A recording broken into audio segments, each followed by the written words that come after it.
In this video, let me show you the way that you use bots inside of Telegram. Whether you're trying to use any type of bot, what you can do is search it inside of the search bar in Telegram. So you can add in particular keywords so that the related bots start to show up. For example, if you're trying to search for an image generation bot, you can search for a particular keyword, and these are all of the lists that it will start to show, and take a look at all of these bots if they work or not. Now, apart from this, what you can also do is use Google to check and find out relevant bots.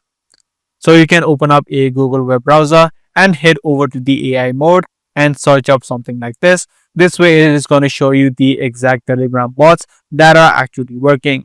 So you can copy these usernames that Google has just provided, head over to the search bar, and you will be able to see the relevant bot that Google has just provided. This way it will make sure that the bots are in a working condition. You can head over to the menu option right here and take a look at all of the commands that you can work with. So using these two methods, you'll be able to find relevant bots and as well as use them inside of Telegram. If this guide video was helpful to you, be sure to subscribe and also give this video a thumbs up.